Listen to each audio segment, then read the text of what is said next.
from Matthew chapter 7, beginning with the 24th verse. These are the words of the Lord. Therefore, everyone who hears these words of mine and puts them into practice is like a wise man who built his house on the rock. The rain came down, the streams rose, the winds blew and beat against that house, yet it did not fall because it had its foundation on the rock. But everyone who hears these words of mine and does not put them into practice is like a foolish man who built his house on the sand. The rain came down, the streams rose, the wind blew and beat against that house, and it fell with a great crash. This is the word of the Lord. Thanks be to God. Well, several people in the healthcare professions all died on the same day. And they were lined up in front of the pearly gates, awaiting St. Peter to come out and ask them his gatekeeping questions before they might be allowed to enter into heaven. And St. Peter looked at the first one and said, "And what area of health care were you involved in?" He asked the first guy.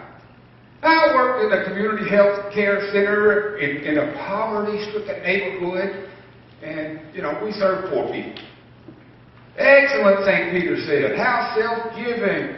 Please pass through the pearly gates and enter into your heavenly reward."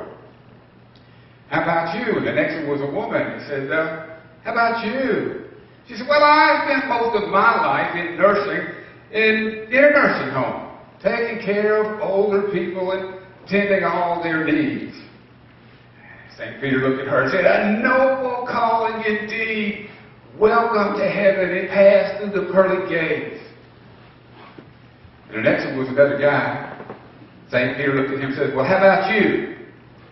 And the man looked at St. Peter and said, "Well, I spent most of my life managing an HMO."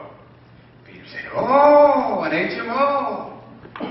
He reached under his desk and he pulled out a big old thick catalog looking thing and started flipping through it. Got a calculator out, started working on that thing. That wasn't enough. He got his laptop out and working with that. About 30 minutes later, he looked at the guy and said, "Well, I have good news. I believe I can squeeze you into heaven for 3 days."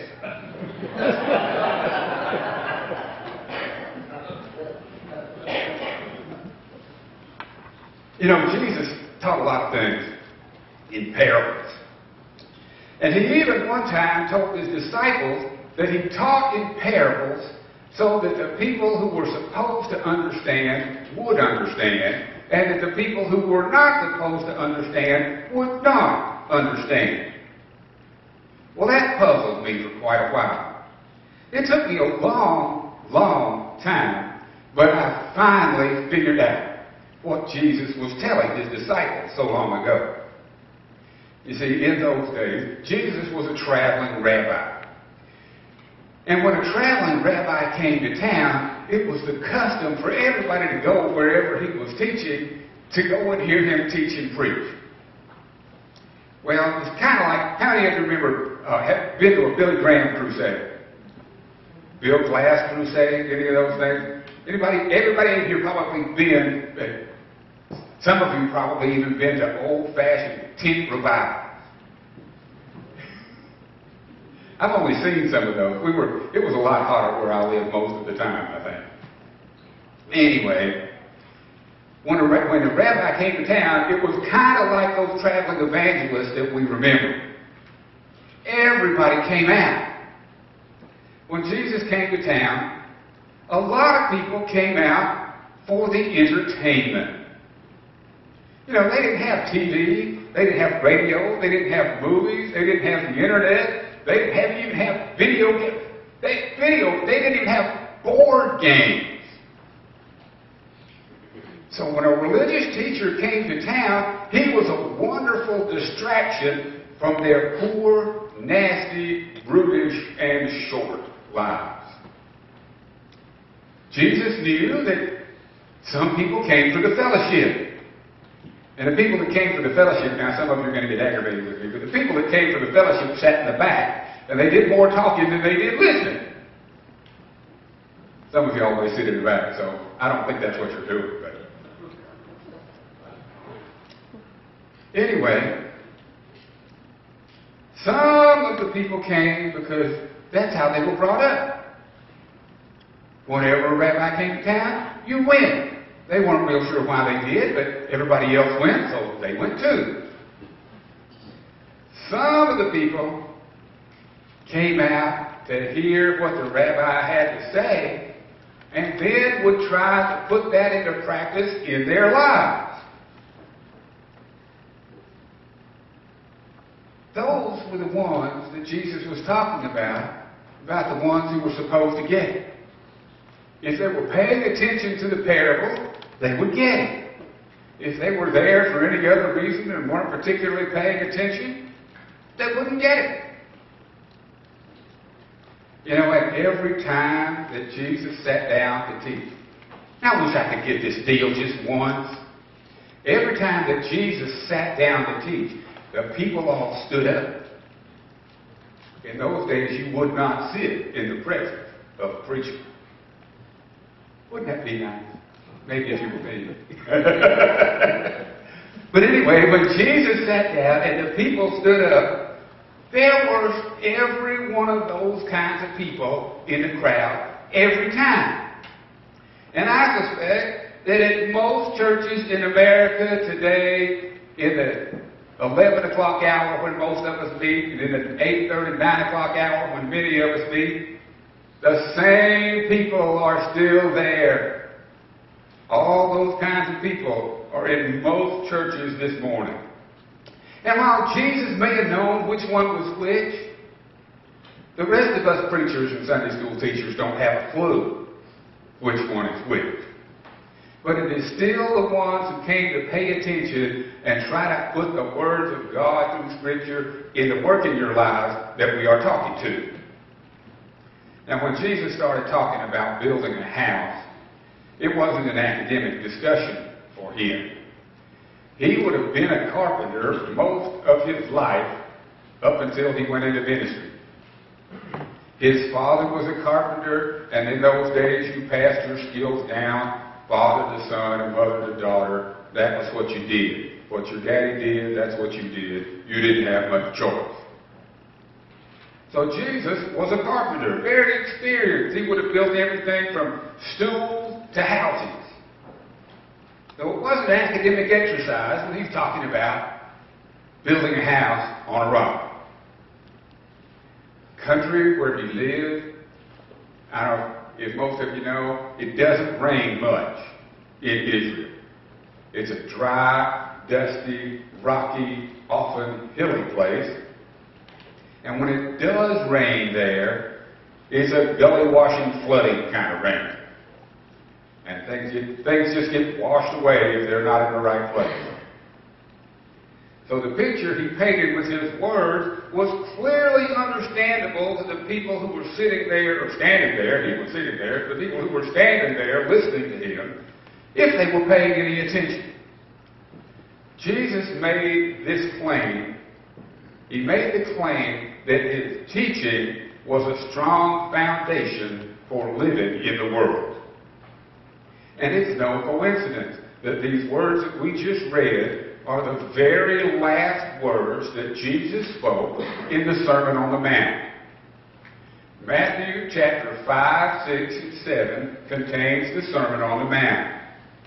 And it's in the Sermon on the Mount that Jesus establishes what the life of his followers was supposed to look like. The Sermon on the Mount should be right at the heart of our Bible reading and Bible study. It should be read, prayed about, and meditated on by every Christian every day. And the Sermon on the Mount reveals to us something we do not want to see, which is why we do not read it and pray about it and meditate on it every day. Because you see, the Sermon on the Mount is where Jesus reveals just how big a radical he is. We like our Jesus domesticated. You know, like we like our cows domesticated. We don't like buffaloes and Texas Longhorn cattle too much. They're mean. We like our cows domesticated. And we like our Jesus domesticated too. In his first few sentences in the Sermon on the Mount, Jesus turned the world of that day and this one straight upside down on its head. Jesus proclaimed that the wrong kind of people were getting God's blessings. The poor in spirit, the poor even, those who are in mourning, the meek, the merciful, and the peacemakers. Those were all the wrong kind of people to be receiving God's blessing. Then, as now, the culture values something different. We value the confident. We value the bold. We value, just look at all our movies and television shows and how popular they are, if you don't think we do. We value those who do not get mad, but always get even. And we value those who have never walked away from a fight that they haven't won already.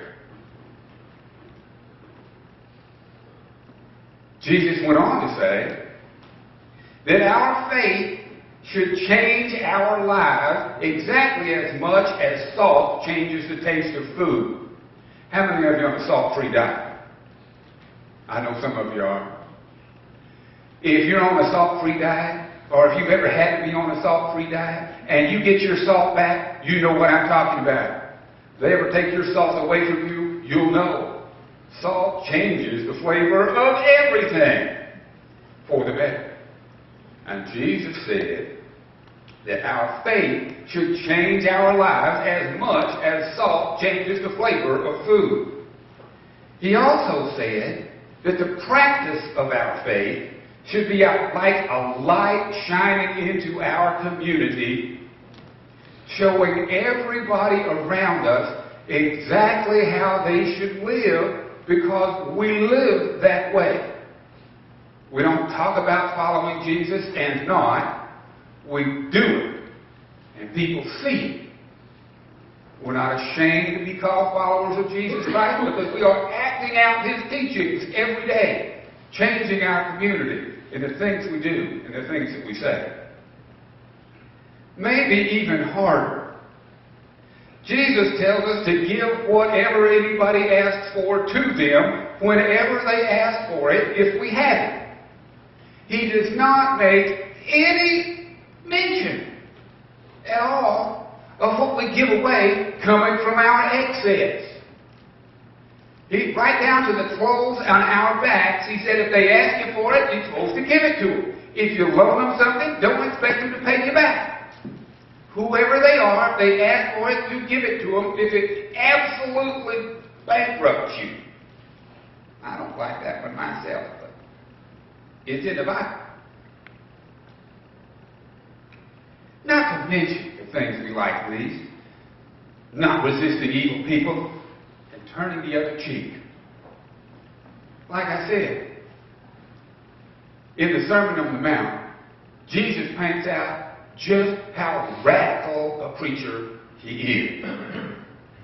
The Sermon on the Mount is Jesus' master work on how to live life in this world. Strangely, almost everything he said is 180 degrees out of phase in the way we do things. It occurs to me that it's possible, and maybe even probable, that we live in the uncertain, unstable, shaky, and violent world that we do because what we have chosen to do is build our lives on the sand. Well, it's not working very well for us. Maybe we should make a change and build our lives and our culture on the solid rock.